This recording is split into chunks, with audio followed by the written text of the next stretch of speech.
আসসালামু আলাইকুম। আমন্ত্রণ জানাচ্ছি জাগো টিভিতে। আপনাদের সাথে আছি মমতাজ শাহিন রুম্পা। শুরুতেই জানাবো আপডেট। ইহুদিবাদী জেনারেলদের দৃষ্টিতে কিয়ামতের দৃশ্যকল্প, ইসরায়েলের পতনের স্বীকারোক্তি। হিজবুল্লাহ না থাকলে এখন লেবাননের বৈরুত ইসরায়েলের দখলে থাকত। অস্ট্রেলিয়ায় সৈকতে গুলি ভারতীয় বংশোদ্ভূতরা। হিমালয়ের বরফের নিচে রহস্যময়ভাবে লুকিয়ে আছে আমেরিকার পরমাণু ডিভাইস। কৃষ্ণ সাগরে অজ্ঞাত ড্রোন ধ্বংস করল তুরস্ক। প্রতিবেশী দেশগুলোকে ভারতের শত্রু বানাচ্ছে মোদি। কম্বোডিয়ার কাছ থেকে যুদ্ধবিরতির ঘোষণা চায় থাইল্যান্ড, সংঘাত অব্যাহত। ধসে পড়ল স্ট্যাচু অফ লিবার্টির 110 ফুট উঁচু রেপ্লিকা। শুনছিলেন শিরোনাম, এবারে থাকছে বিস্তারিত সংবাদ। ইহুদিবাদী জেনারেলদের দৃষ্টিতে কিয়ামতের দৃশ্যকল্প, ইসরায়েলের পতনের স্বীকারোক্তি। কিয়ামতের দিন সম্পর্কে ইসরায়েলি সেনাবাহিনীর প্রাক্তন কমান্ডারগণ ধারাবাহিকভাবে সতর্কতা উচ্চারণ করেছেন। তাদের ওই সতর্কীকরণ প্রমাণ করে যে বহুমুখী আক্রমণ সহ অভ্যন্তরীণ সংকটের বিরুদ্ধে প্রয়োজনীয় প্রতিরক্ষামূলক ক্ষমতা হারিয়ে ফেলেছে ইসরায়েল। এটি এমন এক স্বীকারোক্তি যা এই অঞ্চলে ক্ষমতার ভারসাম্যের সম্পূর্ণ পরিবর্তনের ইঙ্গিত দেয়। কিয়ামতের দৃশ্যকল্প সম্পর্কে জেনারেলদের অভূতপূর্ব সতর্কীকরণ কোনো মিডিয়া অতিরঞ্জন নয়, বরং এই অঞ্চলে ক্ষমতার সমীকরণের মৌলিক পরিবর্তনের অভ্যন্তরীণ স্বীকারোক্তি। আল আকসা তুফান অভিযানের পর ইহুদিবাদী ইসরায়েলের অপরাজেয় সত্তার মিথ ভেঙে পড়েছে। এখন বহু স্তরীয় সংকট, সামরিক কমান্ডারের তীব্র ঘাটতি এবং রিজার্ভ বাহিনীর ক্ষয় থেকে শুরু করে প্রতিরোধ পক্ষের বহুমুখী হুমকির পাশাপাশি ইহুদিবাদীদের টিকে থাকার বিষয়টি একটি ঐতিহাসিক প্রশ্নের মুখোমুখি দাঁড়িয়েছে। পার্স টুডের এই প্রতিবেদনে ইহুদিবাদী ইসরায়েলের অভ্যন্তরীণ সংকট, ক্লান্ত ও দুর্বল সেনাবাহিনী ইত্যাদি পর্যালোচনা করা হয়েছে। আগে ইসরায়েলের সেনাবাহিনীকে অজেয় শক্তি হিসেবে পরিচয় করিয়ে দেয়া হতো, তবে এখন শত শত প্রাক্তন নিরাপত্তা কর্মকর্তা প্রতিরক্ষা কাঠামোর পতন এবং অভ্যন্তরীণ চরমপন্থার বৃদ্ধি সম্পর্কে সতর্ক করেছেন। যুদ্ধমন্ত্রীর কাছে 600 প্রাক্তন নিরাপত্তা কর্মকর্তার সাম্প্রতিক চিঠি এই সংকটের লক্ষণগুলোর মধ্যে একটি। ইসরায়েলি সামরিক বাহিনীর বিশ্লেষণে দেখা গেছে যে প্রতিরোধ অক্ষের এখন একটি সমন্বিত এবং বহুস্তরীয় কাঠামো রয়েছে। উত্তরে হিজবুল্লাহ থেকে শুরু করে ফিলিস্তিনি গোষ্ঠী, সিরিয়ায় প্রতিরোধ বাহিনী এবং ইয়েমেনের আনসারুল্লাহ সকলেই একাধিক ফ্রন্টে একযোগে অভিযান পরিচালনা করতে সক্ষম। এই পরিস্থিতি এক ফ্রন্ট যুদ্ধের পুরনো সমীকরণকে সম্পূর্ণরূপে অগ্রহণযোগ্য করে তুলেছে। উত্তর ফ্রন্টে 2025 সালের যুদ্ধের পর হিজবুল্লাহ তার ক্ষেপণাস্ত্র ও ড্রোন ক্ষমতা উন্নত করেছে এবং ইসরায়েলি সেনাবাহিনী অভিজ্ঞ কমান্ডারদের অভাবে দুর্বল সিদ্ধান্ত গ্রহণে বাধ্য হচ্ছে। ইহুদিবাদী শাসন ব্যবস্থার সংকট কেবল সীমান্তের মধ্যেই সীমাবদ্ধ নয়। অধিকৃত অঞ্চলের অভ্যন্তরে অবৈধ অস্ত্র বৃদ্ধি, সামরিক সরঞ্জাম চুরি এবং সেনাবাহিনীর উপর জনসাধারণের আস্থা হ্রাস পাওয়ার ঘটনা অভ্যন্তরীণ শৃঙ্খলাকে ভঙ্গুর করে তুলেছে। বিশ্লেষকরা সতর্ক করেছেন যে যেকোনো ছোট ঘটনা সামাজিক অস্থিরতা এবং জনশৃঙ্খলার পতন ঘটাতে পারে। এমন একটি পরিস্থিতি যা ব্র্যাক অভ্যন্তরীণ কিয়ামত হিসেবে উল্লেখ করেছে। হিজবুল্লাহ না থাকলে এখন লেবাননের বৈরুত ইসরায়েলের দখলে থাকত। লেবাননের জনগণের মাঝে পরিচালিত এক জরিপে দেখা গেছে যে 70%-এরও বেশি মানুষ হিজবুল্লাহর আত্মসমর্পণের বিরুদ্ধে এবং তারা দলটিকে দেশের নিরাপত্তার রক্ষক হিসেবে দেখে। বিশেষজ্ঞরা বলছেন, যদি হিজবুল্লাহ না থাকতো তবে ইসরায়েলি বাহিনী বৈরুত পর্যন্ত চলে আসতো।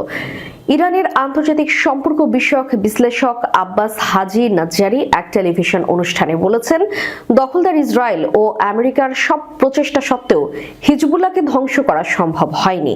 তিনি বলেন, হিজবুল্লাহ লেবাননে শক্তভাবে প্রতিরোধ গড়ে তুলেছে এবং শত্রুরা হিজবুল্লাহকে দুর্বল করার যে দাবি করেছে তা সম্পূর্ণ মিথ্যা। হাজি নাজ্জারি আরো বলেন, জরিপ অনুযায়ী 70% লেবাননি নাগরিক হিজবুল্লাহর অস্ত্র জমা দেওয়ার বিরোধী। হিজবুল্লাহ ইসরায়েলের আগ্রাসনের বিরুদ্ধে একটি শক্তিশালী প্রতিরোধ বুজ্জ। মধ্যপ্রাচ্য বিষয়ক বিশেষজ্ঞ নাসের দেহকানি ও মাহি ওই টিভি অনুষ্ঠানে এই বিষয় নিয়ে আলোচনা করেছেন। তারা বলেছেন, হিজবুল্লাহর প্রতিরোধ কৌশল মধ্যপ্রাচ্যের রাজনৈতিক সমীকরণকে বদলে দিয়েছে এবং ইসরায়েলকে তার উদ্দেশ্য সফল করতে ব্যর্থ করেছে। 2024 সালের যুদ্ধেও ইসরায়েল 70,000 সেনা পাঠিয়েছিল, তবুও তারা তার লক্ষ্য লক্ষ্য অর্জন করতে পারেনি। রাজনৈতিক বিশ্লেষকরা আরও জানিয়েছে যে কিছু আঞ্চলিক সরকার লেবাননের অভ্যন্তরীণ পরিস্থিতি আমেরিকা ও ইসরায়েলের পক্ষে পরিবর্তন করতে চাইলেও এখন পর্যন্ত তা সফল হয়নি।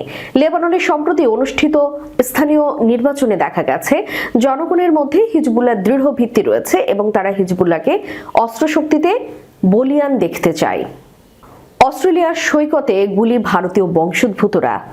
অস্ট্রেলিয়ার বন্ডাই সমুদ্র সৈকতে গুলি চালিয়ে অন্তত 15 জনকে হত্যার ঘটনায় জড়িত দুই হামলাকারীর মধ্যে পাল্টা হামলার ঘটনাস্থলে নিহত হন সাজিদ আকরাম নামে একজন। তিনি দক্ষিণ ভারতের হায়দ্রাবাদ শহরের বাসিন্দা বলে জানা গেছে। তবে ভারতে থাকা পরিবারের সাথে সাজিদের তেমন যোগাযোগ ছিল না বলেও দাবি করা হচ্ছে। মঙ্গলবার ভারতীয় পুলিশের বরাত দিয়ে খবর জানিয়েছে বার্তা সংস্থা রয়টার্স এবং সংবাদ মাধ্যম এনডিটিভি। গেল রোববারের হামলাটিকে বলা হচ্ছে গত প্রায় 30 বছরের মধ্যে অস্ট্রেলিয়ায় সবচেয়ে ভয়াবহ গণগুলি বর্ষণের ঘটনা। অস্ট্রেলীয় কর্তৃপক্ষ এই হামলাকে ইহুদি সম্প্রদায় লক্ষ্য করে চালনা সন্ত্রাসী হামলা হিসেবে তদন্ত করেছে। প্রতিবেদন অনুসারে হামলার সময় সন্দেহভাজন সাজিদ আকরাম পুলিশের গুলিতে নিহত হন। কর্তৃপক্ষের দাবি ঘটনার সময় সাজিদের ছেলে নাভিদ আকরাম তার বাবার সঙ্গে ছিলেন। নাভিদ বেঁচে আছেন এবং বর্তমানে পুলিশ পাহারায় হাসপাতালে চিকিৎসাধীন। কে এই সাজিদ আকরাম? তেলেঙ্গানার পুলিশ মহাপরিচালক জানিয়েছেন 50 বছর বয়সী সাজিদ হায়দ্রাবাদের বাসিন্দা এবং 1998 সালের নভেম্বরে স্টুডেন্ট ভিসায় অস্ট্রেলিয়ায় পাড়ি জমান। চাকরির সন্ধানে ভারত ছাড়ার আগে হায়দ্রাবাদ থেকে বাণিজ্যে স্নাতক ডিগ্রি অর্জন করেছিলেন সাজিদ। সাজিদ আকরাম প্রায় 27 বছর ধরে অস্ট্রেলিয়ায় বসবাস করছিলেন। হিমালয়ের বরফের নিচে রহস্যময়ভাবে লুকিয়ে আছে আমেরিকার পরমাণু ডিভাইস। রুশ মার্কিন স্নায়ুযুদ্ধের উত্তাল সেই সময়ে 1965 সালে চীন যখন পারমাণবিক বোমার পরীক্ষা চালিয়েছে, ঠিক তখনই ভারতের নন্দাদেবীর চূড়ায় এক গোপন ও মারাত্মক অভিযান চালায় যুক্তরাষ্ট্রের কেন্দ্রীয় গোয়েন্দা সংস্থা সিআইএ। চীনের ক্ষেপণাস্ত্র পরীক্ষা নজরদারি করতে পর্বতের উপরে একটি পারমাণবিক শক্তি চালিত অ্যান্টেনা স্থাপন করাই ছিল এই অভিযানের লক্ষ্য। কিন্তু তুষার ঝড়ে ব্যর্থ হয়ে সেই দুঃসাহসিক অভিযান এবং প্রায় 3 দশক ধরে একটি ভয়ঙ্কর গোপন রহস্য হিমালয়ের বরফের নিচে চাপা পড়ে আছে। নিখোঁজ একটি প্লুটোনিয়াম যুক্ত পারমাণবিক জেনারেটর। আমেরিকার বিমান বাহিনীর প্রধান জেনারেল কার্টিস লেমে এক ককটেল পার্টিতে এভারেস্ট আরোহী ব্যারি বিশপের কাছ থেকে জানতে পারেন হিমালয়ের চূড়া থেকে তিব্বত ও চীনের গভীরে স্পষ্ট নজর রাখা সম্ভব। এরপরেই সিআইএ বিশপকে ছদ্মবেশী একটি গোপন অভিযানের আয়োজন করতে বলে। সিকিম বৈজ্ঞানিক অভিযান নামে এই ছদ্মবেশী দলের নেতৃত্বে ছিলেন বিশপ। ভারতও নীরবে এই অভিযানে যোগ দেয়, কারণ 1962 সালের যুদ্ধের পর চীনকে নিয়ে তাদের গভীর উদ্বেগ ছিল। তবে এই অভিযানে ভারতীয় দলের নেতৃত্ব দেয়া ক্যাপ্টেন এম.এস. কোহলি প্রথম থেকেই সন্দিহান ছিলেন। কোহলি পরে বলেন এটা ছিল অর্থহীন অভিযান। সিআইএ প্রথমে বিশ্বের 3য় সর্বোচ্চ শৃঙ্গ কাঞ্চনজঙ্ঘায় ডিভাইসটি স্থাপনের পরামর্শ দিলে কোহলি বলেছিলেন যারা সিআইএ কে পরামর্শ দিচ্ছে তারা নির্বোধ। শেষ পর্যন্ত তারা অপেক্ষাকৃত কম উচ্চতার নন্দা দেবীকে বেছে নেন। 1965 সালের সেপ্টেম্বরে অভিযান শুরু হয়। আরোহণকারীদের হেলিকপ্টারে করে উচ্চতায় নিয়ে যাওয়া হয়, ফলে তাদের সঠিকভাবে আবহাওয়ার সঙ্গে খাপ খাইয়ে নেওয়ার সুযোগ ছিল না। অনেকে অসুস্থ হয়ে পড়ে। তবে ওই সময় প্লুটোনিয়াম উষ্ণতা জুগিয়েছিলেন। তেজস্ক্রিয় জ্বালানিটি তাপ নির্গত করত, যার ফলে শেরপারা এটিকে বহন করার জন্য নিজেদের মধ্যে কাড়াকাড়ি করত। কোহলি স্মরণ করে বলেন, তখন আমরা বিশপের মাত্রা সম্পর্কে কিছুই জানতাম না। 16 অক্টোবর চূড়ার কাছাকাছি পৌঁছানোর পর মারাত্মক তুষারঝড় শুরু হয়। ভারতীয় আরোহী সোনম ওয়াংআল বলেছেন, আমরা 99% মৃত ছিলাম। আমাদের খালি পেট, পানি নেই, খাবার নেই, আর আমরা পুরোপুরি ক্লান্ত। নিচের অ্যাডভান্স বেস ক্যাম্প থেকে ক্যাপ্টেন কোহলি বেতার মারফত নির্দেশ দেন, ক্যাম্প 4 এটা অ্যাডভান্স বেস, তোমরা কি শুনতে পাচ্ছ? জলদি ফিরে এসো, 1 মিনিটও নষ্ট করো না, সরঞ্জাম সুরক্ষিত করো, নিচে নামিও না। বাধ্য হয়ে আরোহীরা ক্যাম্পে ফেরার কাছে একটি বরফের খোঁজে সব সরঞ্জাম, যার মধ্যে নাগাসাকির বোমায় ব্যবহৃত প্লুটোনিয়ামের প্রায় 1/3 ধারণকারী 13 কেজি ওজনের পারমাণবিক জেনারেটর ছিল, সেটি লুকিয়ে রেখে দ্রুত প্রাণ বাঁচিয়ে নিচে নেমে আসেন। পরের বছর দলটি ডিভাইসটি উদ্ধারের জন্য ফিরে আসে, কিন্তু সেটি উধাও। পুরো সরঞ্জাম সহ বরফের খাঁজ, বরফ ও পাথর একটি তুষার ধসে সম্পূর্ণভাবে ভেঙে গিয়েছিল। কোহলি স্মরণ করেন, সিআইএ কর্মকর্তারা তখন বলেছিলেন, ও মাই গড, এটা খুব খুব গুরুতর হবে, এগুলো প্লুটোনিয়াম ক্যাপসুল। কৃষ্ণ সাগরের ওপর দিয়ে নিজেদের আকাশ সীমার দিকে আসা একটি অজ্ঞাত চালকবিহীন বিমান ধ্বংস করেছে তুরস্ক। দেশটির প্রতিরক্ষা মন্ত্রণালয় জানিয়েছে, আকাশ সীমার নিরাপত্তা নিশ্চিত করতে নিয়মিত নিরাপত্তা পদ্ধতি অনুসরণ করেই এই পদক্ষেপ নেওয়া হয়েছে। এক বিবৃতিতে দেশটির মন্ত্রণালয় জানায়, সন্দেহজনক আকাশযানটি শনাক্ত হওয়ার পর ন্যাটো নিযুক্ত এবং জাতীয়ভাবে নিয়ন্ত্রিত F-16 যুদ্ধবিমানকে সতর্ক মিশনে পাঠানো হয়। এর মাধ্যমে নিশ্চিত হওয়া যায় যে এটি একটি নিয়ন্ত্রণহীন ড্রোন বা ইউএভি। সম্ভাব্য ঝুঁকি এড়াতে ড্রোনটিকে আবাসিক এলাকা থেকে দূরে একটি নিরাপদ অঞ্চলে গুলি করে ভূপাতিত করা হয়। এই ঘটনা এমন এক সময়ে ঘটল যখন কৃষ্ণ সাগর অঞ্চলে তীব্র উত্তেজনা বিরাজ করছে। সম্প্রতি কৃষ্ণ সাগরে রাশিয়ার দুটি ট্যাঙ্কার জাহাজ উড়িয়ে দেয় ইউক্রেনের নৌবাহিনী। এরপর গত শুক্রবার ইউক্রেনের ওডেসা বন্দরে রুশ বাহিনীর হামলায় একটি তুর্কি মালিকানাধীন কার্গো জাহাজ ক্ষতিগ্রস্ত হয়। জাহাজে হামলা বাড়াতে থাকায় গভীর উদ্বেগ প্রকাশ করেছে তুরস্ক। সেই সঙ্গে দেশটি যুদ্ধরত গোষ্ঠীগুলোকে সতর্ক করেছে যে ইউক্রেন যুদ্ধে যেন বাণিজ্যিক নৌ চলাচলে ছড়িয়ে না পড়ে এবং আঞ্চলিক বাণিজ্যে প্রভাব না ফেলে। এছাড়া আঙ্কারা জাহাজ চলাচল ও জ্বালানি অবকাঠামো রক্ষায় সীমিত নিরাপত্তা ব্যবস্থার প্রস্তাব দিয়েছে। এক্ষেত্রে 2022 সালের জাতিসংঘ ও তুরস্কের মধ্যস্থতায় হওয়া শস্য চুক্তির উদাহরণ টানা হয়েছে, যা সংঘাতের মধ্যেও কৃষ্ণ সাগরে নিরাপত্তা নৌপথ নিশ্চিত করেছিল। উগ্র হিন্দুত্ববাদী রাজনীতির অভ্যন্তরীণ প্রভাব এবং বাইরে আধিপত্যবাদী দাদাগিরির মিশেলে মোদী সরকার প্রতিবেশী রাষ্ট্রগুলোকে আস্থার বদলে ঠেলে দিচ্ছে চরম শত্রুতার দিকে। নেপালের সীমান্ত বিরোধ, বাংলাদেশের রক্ত ভেজা সীমান্ত এবং মালদ্বীপের রাজনৈতিক দূরত্ব প্রমাণ করছে যে নয়াদিল্লির বর্তমান নীতি আর সহযোগিতামূলক নয়, বরং আগ্রাসীবাদী।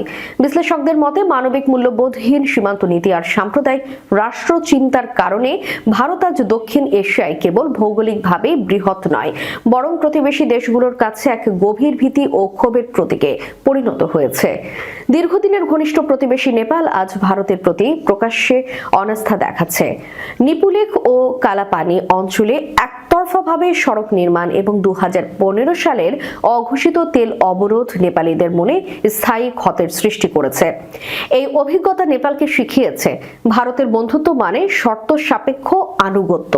ফলশ্রুতিতে মোদীর আধিপত্যের কূটনীতি থেকে বেরিয়ে নেপাল ক্রমেই চীনের দিকে ঝুঁকছে, যা দক্ষিণ এশিয়ায় ভারতের কৌশলগত অবস্থানকে দুর্বল করছে। বাংলাদেশের সঙ্গে ভারতের সম্পর্ক মোদীর আমলে গভীর সংকটে পড়েছে। 4096 কিলোমিটার সীমান্তকে মানবিক সহাবস্থানের প্রতীক না বানিয়ে ভারত কার্যত একে মৃত্যুকূপে রূপ দিয়েছে। বিএসএফ এর গুলিতে নিরস্ত্র বাংলাদেশি নাগরিক হত্যার ঘটনায় বছরের পর বছর চললেও কার্যকর কোনো জবাবদিহি নেই। ফেলানি থেকে স্বর্ণা দাস, এই প্রতিটি হত্যাকাণ্ড শুধু একটি জীবন কেড়ে নেয়নি, বাংলাদেশের জনমনে ভারতের বিরুদ্ধে তীব্র ক্ষোভ ও অবিশ্বাস জমিয়ে তুলেছে। কোনো তথাকথিত বন্ধু রাষ্ট্রের সীমান্তে এমন বর্বরতা বিশ্বে বিরল। মোদীর অভ্যন্তরীণ রাজনীতির উগ্র হিন্দুত্ববাদও প্রতিবেশী দেশগুলোর জন্য উদ্বেগের কারণ হয়ে উঠেছে। সিএএ ও এনআরসি এর মতো আইন দক্ষিণ এশিয়াকে স্পষ্ট বার্তা দিয়েছে, ভারতের নাগরিকত্ব ও রাষ্ট্রচিন্তা এখন সাম্প্রদায়িক পরিচয়ের উপর দাঁড়িয়ে রয়েছে। এই রাজনীতি কেবল ভারতের ভেতরেই নয়, প্রতিবেশী রাষ্ট্রগুলোকেও নিরাপত্তাহীনতার দিকে ঠেলে দিচ্ছে। এই পরিস্থিতির সবচেয়ে বড় সুযোগ নিচ্ছে চীন। ভারত যখন প্রতিবেশীদের উপর চাপ, শাসানি ও আধিপত্য আরোপে ব্যস্ত, তখন চীন বিনিয়োগ, অবকাঠামো ও অর্থনৈতিক সহযোগিতার মাধ্যমে আস্থার জায়গা তৈরি করছে। নেপাল, শ্রীলঙ্কা ও মালদ্বীপে চীনের বাড়তে থাকা প্রভাব প্রমাণ করে মোদীর দাদাগিরি কূটনীতি কার্যকর নয়, বরং আত্মঘাতী। চলমান সীমান্ত সংঘাত থামাতে কম্বোডিয়ার কাছ থেকে একতরফা যুদ্ধবিরতি ঘোষণার দাবি জানিয়েছে থাইল্যান্ড। থাই পররাষ্ট্র মন্ত্রণালয়ের মুখপাত্র মারাতি লানিতা আন্দামো মঙ্গলবার ব্যাংকক এক ব্রিফিংয়ে বলেন, থাই ভূখণ্ডে আগ্রাসন চালানো পক্ষ হিসেবে কম্বোডিয়াকেই প্রথমে যুদ্ধবিরতির ঘোষণা দিতে হবে। ব্রিফিংয়ে মারাতি নালিতা আন্দামো বলেছেন, সীমান্তবর্তী এলাকায় স্থলমাইন পরিষ্কারের উদ্যোগে কম্বোডিয়াকে আন্তরিকভাবে সহযোগিতা করতে হবে, তবে এই বিষয়ে কম্বোডিয়ার পক্ষ থেকে তাৎক্ষণিক কোনো প্রতিক্রিয়া পাওয়া যায়নি। দুই দেশই পরস্পরের বিরুদ্ধে সংঘাত শুরুর অভিযোগ তুলে নিজেদের আত্মরক্ষার কথা বলেছে এবং বেসামরিক নাগরিকদের উপর হামলার দায় অন্য পক্ষের উপর চাপাচ্ছে। থাইল্যান্ড ও কম্বোডিয়ার মধ্যে 817 কিলোমিটার দীর্ঘ স্থল সীমান্ত নিয়ে দীর্ঘদিন ধরেই বিরোধ রয়েছে। সেই বিরোধ থেকেই গত 7 ডিসেম্বর নতুন সংঘর্ষ শুরু হলে উত্তেজনা ছড়িয়ে পড়ে। শক্তিশালী ঝড়ে ভেঙে পড়েছে স্ট্যাচু অব লিবার্টির প্রায় 40 মিটার উঁচু একটি রেপ্লিকা। তবে ঘটনাটি যুক্তরাষ্ট্রের নিউ ইয়র্কে নয়, ব্রাজিলের দক্ষিণাঞ্চলের গুইবা শহরের। স্থানীয় কর্তৃপক্ষ ও স্থাপনাটির মালিকানা কোম্পানি জানায়, এই ঘটনায় কোনো হতাহতের খবর পাওয়া যায়নি। সোমবার বিকেলে দক্ষিণ ব্রাজিল জুড়ে তীব্র ঝড় বয়ে যাওয়ার সময় গুইবা শহরে অবস্থিত এই রেপ্লিকাটি ধসে পড়ে। এনডিটিভির প্রতিবেদনে বলা হয়েছে, হাভান নামের একটি বড় খুচরা বিপণী প্রতিষ্ঠানের পার্কিং লটে ও একটি ফাস্ট ফুড রেস্তোরাঁর পাশে স্থাপিত ছিল মূর্তিটি। ভিডিও ফুটেজে দেখা যায়, প্রবল বাতাসের চাপে বিশাল মূর্তিটি দুলতে দুলতে হেলে পড়ে এবং এক পর্যায়ে ভেঙে যায়। মাটিতে আছড়ে পড়ার পর মূর্তিটির মাথার অংশ সম্পূর্ণ চূর্ণ হয়ে যায়। প্রতিবেদনে আরো বলা হয়, গুইবা শহরের একটি ম্যাকডোনাল্ডসের বিপরীতে অবস্থিত হাভানের পার্কিং লটে থাকা এই প্রায় 40 মিটার উঁচু স্ট্যাচু অব লিবার্টির রেপ্লিকাটি ব্রাজিল জুড়ে থাকা এমন কয়েক ডজন অনুরূপ মূর্তির একটি। ধসে পড়ার ফলে মূর্তির প্রায় 24 মিটার উঁচু উপরের অংশ ক্ষতিগ্রস্ত হলেও 11 মিটার বেদিটি অক্ষত রয়েছে। শেষ করার পূর্বে সংবাদ শিরোনামগুলো জানাবো আরো একবার। ইহুদিবাদী জেনারেলদের দৃষ্টিতে কিয়ামতের দৃশ্যকল্প, ইসরায়েলের পতনের স্বীকারোক্তি। হিজবুল্লাহ না থাকলে এখন লেবাননের বৈরুত ইসরায়েলের দখলে থাকত। অস্ট্রেলিয়ায় সৈকতে গুলি ভারতীয় বংশোদ্ভূতরা। হিমালয়ের বরফের নিচে রহস্যময়ভাবে লুকিয়ে আছে আমেরিকার পরমাণু ডিভাইস। কৃষ্ণ সাগরে অজ্ঞাত ড্রোন ধ্বংস করল তুরস্ক। প্রতিবেশী দেশগুলোকে ভারতের শত্রু বানাচ্ছে মোদি। কম্বোডিয়ার কাছ থেকে যুদ্ধবিরতির ঘোষণা চায় থাইল্যান্ড, সংঘাত অব্যাহত। ধসে পড়ল স্ট্যাচু অব লিবার্টির 110 ফুট উঁচু রেপ্লিকা। এতক্ষণ আমাদের সাথে থাকার জন্য ধন্যবাদ। আল্লাহ হাফেজ।